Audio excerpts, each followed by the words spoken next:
The Istandar drifts through the bazaar of a mole in his silk and jewels, a bored expression etched on his face. 4 massive guards lurk at his side, each with a deadly shamshir sheathed on their belts.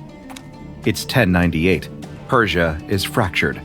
Warlords, bandits, and rival factions tear at each other, while crusaders wage war in the distance. But life goes on. You'd need to be a fool or a madman to believe you have any chance of getting close to the leader of the province, yet a beggar in old gray robes tries. He approaches the Istandar, hands outstretched, before being roughly shoved away by one of the guards. When the beggar pleads for charity, one of the guards spits on him. The Istandar is rolling his eyes at a short, portly vendor when it happens. As soon as the guards glance away, the hobbling beggar throws off his robe, revealing a young man no older than 25. He's wearing a brilliant white tunic with a crimson sash tied across it. He leaps at the Istandar with almost supernatural speed. In the same motion, he unsheathes a card, a long, straight blade with a handle made of bone. The Istandar doesn't even have time to turn around before the 10-inch blade of the card is forced into his neck, severing tendons and slicing arteries. A jet of steaming, ruby blood erupts forward and splatters onto the purple silk that the merchant was trying to sell just moments ago. The assassin pulls out the blade and forces it back in, opening a new ragged hole in the Istandar's soft skin. He stabs again and again. His white tunic is drenched in crimson by the time the guards draw their shamshirs and pounce. The market descends into chaos. Customers and merchants scream as they flee in every direction. Some are trampled to death beneath the feet of the others. Yet the killer doesn't react. He doesn't try to run. The only thing he experiences is total and complete focus.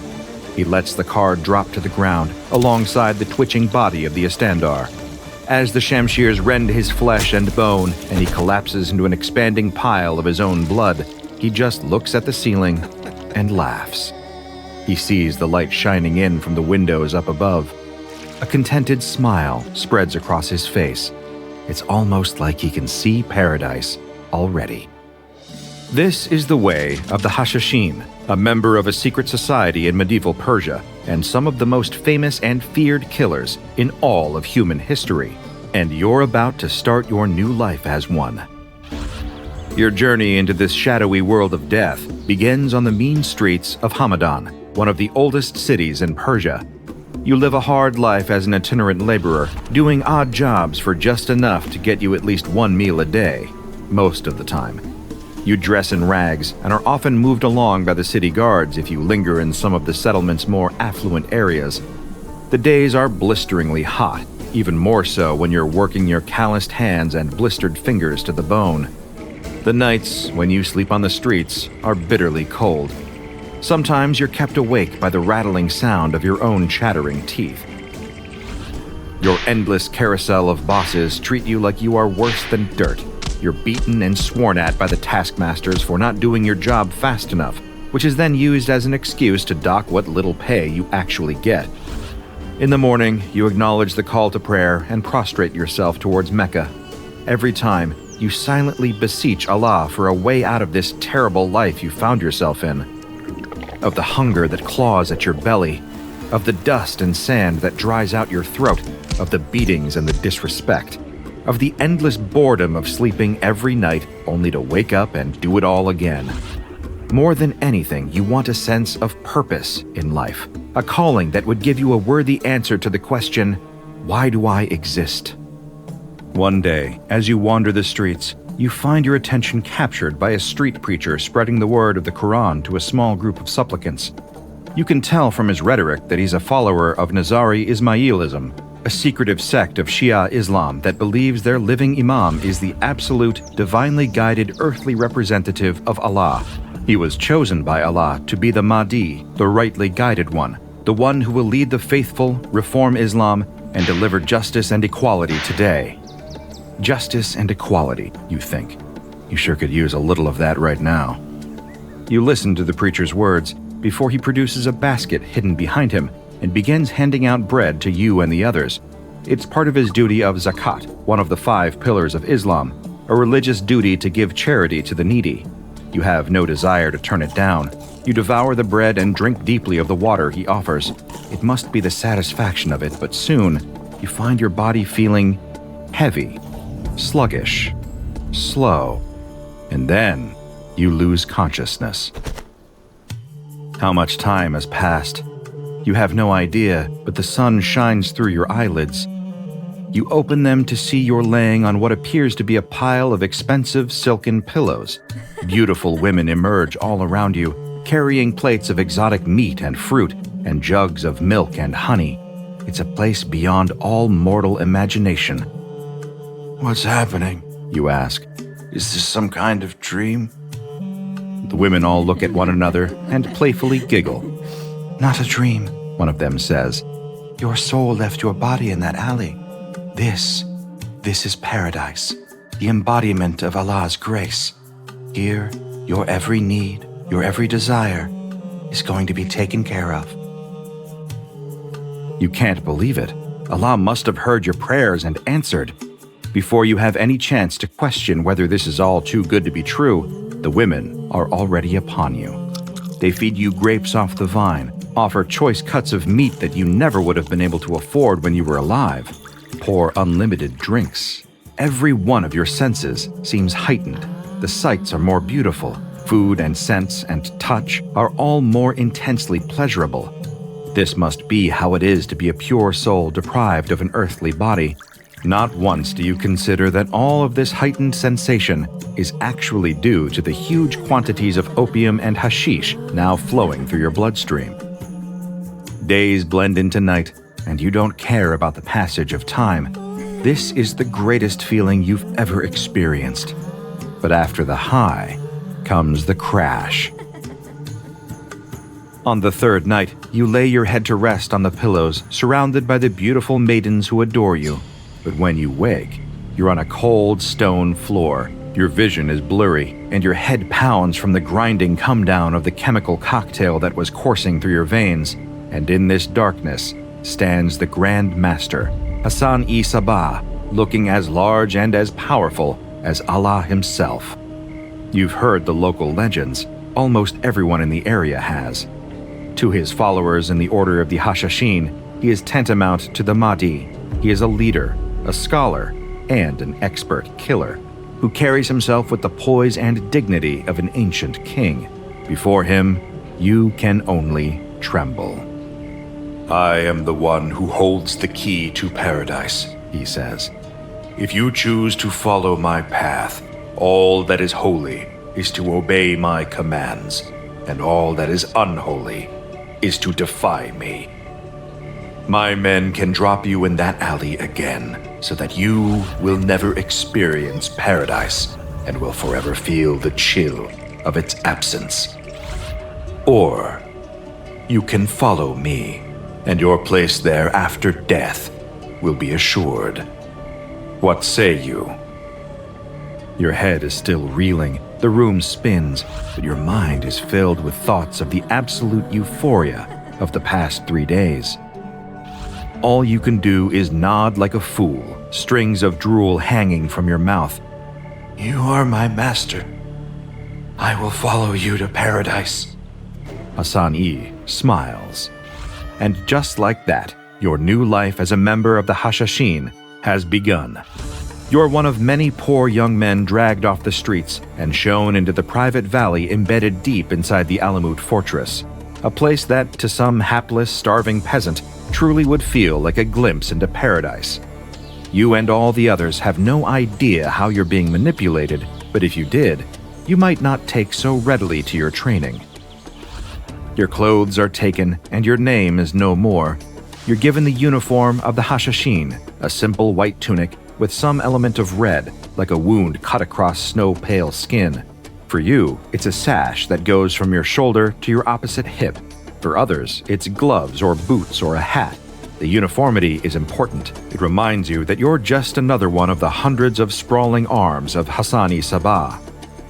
You train with swords and daggers, bows, arrows, and slings. You learn to recognize different types of poison by sight and smell alone. You learn from which plant each one is derived and what effect it has upon its victims. You trained to become a master of disguise so that you could pass as anyone, a rich man, royal envoy, soldier, or blind beggar. Sometimes you see your Hashashin brethren return with blood on their blades and tunics from slaying crusaders or eliminating targets on commission. Some live to become storied contract killers. Others die in the line of duty. Those are the ones you envy. You've tasted paradise now, and you know that to die in service is the greatest honor. Guarantees you'll return to that luxurious heaven. You can't wait to fulfill that destiny, but not until you're given permission by your leader. You soon recognize the wisdom of the Grand Master. In fact, in the time you spend exposed to him during training, you realize he's more than just a great warrior. The man is a genius. He can speak with great authority on matters of mathematics and geometry. As an expert astronomer, he can chart and navigate the stars of the night sky. He can speak multiple languages and is a keen scholar of religion and philosophy. How such a man, who could have done anything he wanted, ended up becoming the leader of a murderous mountain cult is beyond you. You beg him for a mission, for a chance to fight and have a glorious death in his name. But he doesn't hand you a sword. He hands you a broom handle and tells you that you're being given a special new assignment. You're going to become a sleeper. You don't quite follow, but the Grand Master explains. You will go to Khorasan, hundreds of miles from here, and infiltrate the camp of the Seljuk Turk Sultanate. There, you are to integrate yourself and get closer to the Sultan. Then, you will await further instruction. You wonder if perhaps you're being tricked, if maybe this is some kind of test of wisdom or of loyalty. Surely your master, the very mouthpiece of paradise, wouldn't just ship you off to Khorasan to play stable boy to some fat, heretical sultan. But you're too deep in now to resist the commands. Within hours, you're wearing local clothing as a disguise and joining a caravan headed into Sultanate territory. You don't understand your mission, but you will carry out your Grand Master's wishes, no matter what. When you reach the Sultanate in Khorasan, though, you begin to realize that this task will be far harder than you imagine. You're able to secure a job cleaning manure out of the royal stables. It's filthy and demeaning, like all the jobs you had before joining the Order of Hashashin, but it's all part of the mission. You are obedient. You are loyal. On the long days of particularly back-breaking labor, being yelled at and whipped by the stablemaster, you think of paradise. If you do your duty, you know you will someday return there. The days turn to weeks, the weeks to months, the months to years. After 3 years of toiling in the stables, your hard work and loyalty are recognized by your superiors. You're invited into a comparatively comfortable role in the Sultan's palace, where you'll act as a servant. You'll sweep floors, tidy messes, help in the kitchens, and on rare occasions, you'll pour wine for the Sultan himself. Suddenly, you begin to see the wisdom of the Grand Master. In a position like this, you'll be close to the Sultan, and when the order comes, it will be so easy to slip poison into his wine or run him through with a dagger in the middle of his court. All you need to do is wait for the order. You sweep the palace floors, and you wait. You clean up the mess of raucous palace festivities, and you wait. You do menial work in the kitchen, and you wait. You stand at the side of the Sultan, fingers practically itching to strike the decadent pig as you pour him a tall goblet of wine. But you wait. All the while, even more days, weeks, and months march by. But waiting isn't just an idle duty. The Sultan can often be paranoid, and his guards are always on the lookout for spies, rebels, subversives, and of course, assassins. The character you're playing must always be maintained. An incorrect bit of local dialect, a suspicious slip of the accent, a mannerism that draws too much attention to itself. Any of these could be a death sentence. Horrifying death it would be. You saw this for yourself when one of the cooks was accused of attempting to poison the Sultan. He was beaten by guards before being dragged out to the courtyard. There, the men produced a two-handled saw, suspended the man upside down, placed the saw's teeth between his legs. Over the course of a torturous 10 minutes, the two guards sawed downwards until the blade reached the base of the cook's neck. It seemed only then that the poor fool stopped screaming. It's your 5th year in Khorasan, and you're at a market near the Grand City Bazaar, not far from the Citadel, when you catch a funny glint in a silk merchant's eye. He sells you a roll and tells you to be extra careful with it, and you take it from him without any reaction. You unwrap the silk when back in your quarters and find a small scroll written in a coded script inside, a code that you'd spent months learning back at the Alamut Fortress. But when you read the words at first, you're sure that you must be mistranslating it or that this is another one of the Grand Master's tests. But there's no point in second guessing. It's like he said, "If you choose to follow my path, all that is holy is to obey my commands, and all that is unholy is to defy me." It's time. This is it. When night falls, you slip through the palace. In your time here, you've learned every detail of the building, every shortcut, every hidden corridor. You've memorized the patrol routes of all the guards. It's no effort at all to slip by them after 5 years of anticipation, and it doesn't take long for you to steal away into the Sultan's bedchambers, where he sleeps, wine drunk, completely and utterly defenseless. You reach into your robes and pull out a dagger with a small piece of paper tied around its handle. Its blade is coated in a poison that would give anyone a painful death if it so much as pierced their skin. You raise the dagger up into the air above the sleeping Sultan and stab it into the ground next to his face. After that, you slip out of the room, out of the palace, and by the time the Sultan awakens, out of Khorasan entirely. The mission was not to kill the Sultan that night, but he almost keels over when he sees the blade. The note around the dagger's handle reads, "We have eyes and hands everywhere." But it's the beginning of the end for him. He realizes that despite his palace, despite his forces, despite all his power, there's nothing that can truly protect him from his enemies. The thought paralyzes him. Paranoia and fear consume his mind. He orders executions and torture to try to squeeze the answers out of his own staff, having no idea that by now you've long since blown away in the wind. Your absence won't be noticed. It's not like anyone ever bothers to learn the names of all the servants. It's only when you hear the news of the Sultan's forces dissolving and of his retreat back to his stronghold that you understand the wisdom of the Grand Master. If he'd simply murdered the Sultan in his bed, the Sultan's son, with a newly forged taste for revenge, would ascend to power. He would likely send his full forces on the warpath. This way, the Sultan's terror is his own undoing, the crack that sends the whole mountain tumbling down. What follows is the golden age of your career as a Hashashin. You slash countless throats with your curved Jambia dagger, ending the lives of everyone from soldiers to merchants. You pull rope around the throats of politicians and squeeze until the blood vessels burst in their eyes before letting their corpses go limp. On one occasion, when a minor noble was able to get the jump on you during what should be a routine assassination, you beat him to death with your bare hands. Every murder feels like a tribute offered up to paradise, a duty carried out. Of course, intimidation is often just as effective as violence. One sword keeps another in its sheath, as the old saying goes. It's always been a part of Hashashin philosophy that the targeted killing of one well-selected victim can often save the thousands of lives that would inevitably be lost during all-out warfare. Threatening letters are pinned to doors with poisoned knives, displays of vulnerabilities, the bragging of the Hashashin ability to seemingly be anywhere at any time. More often than not, it's enough to get even a truly powerful man to stand down. But not always. Such is the case for the Istandar, a petty noble placed under contract by the Hashashin.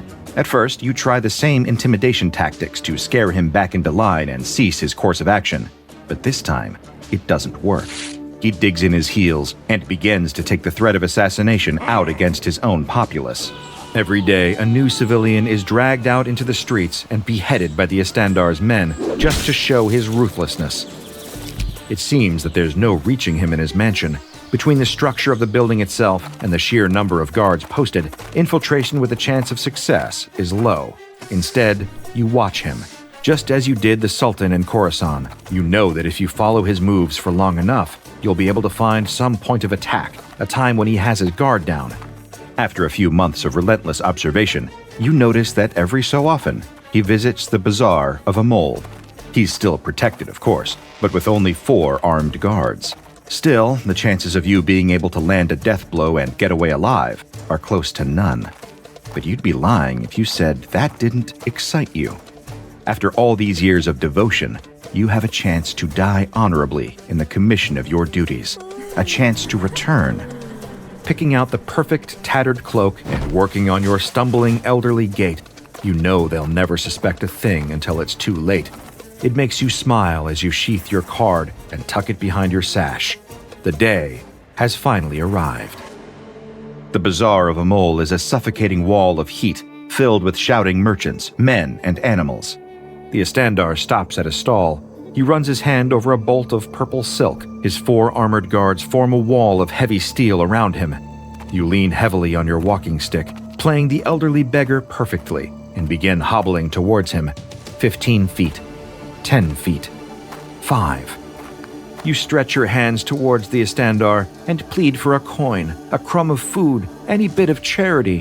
One of the guards turns and pushes you away. One of the others spits on you, and this momentary lapse is the exact moment you need. In one motion, you throw off your tattered cloak and draw your card. You spring forward between the guards and drive 10 inches of steel directly into the side of the Istandar's neck. Before anyone is even aware of what happened, hot blood violently erupts across the merchant's silk. You pull the blade out, opening a ragged hole in his skin. You force it back in.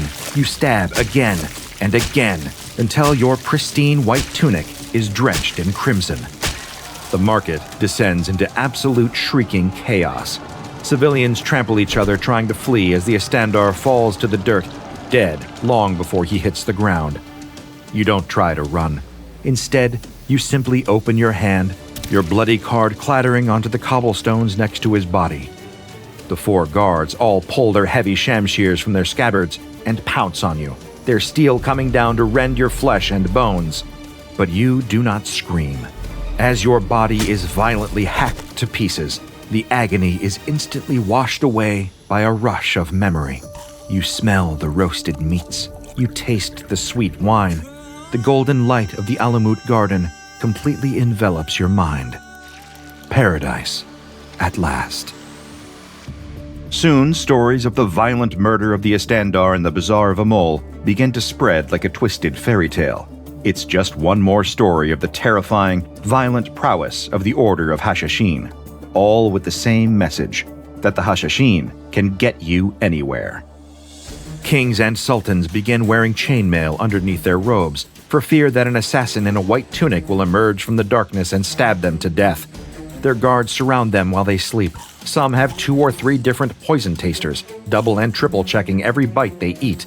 And all of this terror is excellent for business. Leadership of the organization changes hands as old leaders die, but the group only grows over time. More fortresses pop up over the mountain ranges of Persia and Syria as more make their pilgrimage to join the now legendary group of killers. And their reputation as targeted murderers has also caught the interest of clients across the Middle East, eager to pay vast sums of money to see this dark brotherhood wipe out victims of their choice. For over a century from this point, they seem unstoppable. But while the Hashashin have a talent for murder, a group with an even more brutal penchant for warfare is already on its way. Over the decades, the advance of the Mongol armies has proved impossible to head off. The great Khan Munka has ordered an offensive against the Nazaris, the people of the Hashashin territory, and in 1253, the campaign intensifies. All the usual Hashashin tactics seem useless against the Mongols. If one of their generals is assassinated, he's simply replaced, and the armies keep riding forward. Attempts at sowing fear, doubt, and intimidation fall upon deaf ears. To the Mongols, threats are nothing against might. By 1256, the proud network of the Hashashin has completely collapsed as the Mongol armies massacre everyone associated with them. It's proof of yet another grim but enduring cosmic truth. He who chooses to live by the sword will eventually die by it as well. Whether any of the Hashashin ended up in the place they most coveted is a question that only we can ask and only they can answer. For a tiny group in a single corner of the world, there's no denying that the Hashashin have carved their name into the flesh of history. But how many of the legends are true? Would they really throw their lives away on the order of their imam? Were the stories of their speed, stealth, and ferocious devotion to their order real, or fabrications of stupefied enemies? Were the drug-fueled Paradise Gardens and those iconic white and red outfits a historical reality? Or was it all just a great PR campaign from the Hashashin themselves and the embellishments of future generations? Or maybe it's all real, every single gory, brutal detail. Would you have been able to survive as a Hashashin? Tell me in the comments, and then see if you could survive the blood-soaked gauntlet of a Spartan warrior by clicking the video on your screen right now.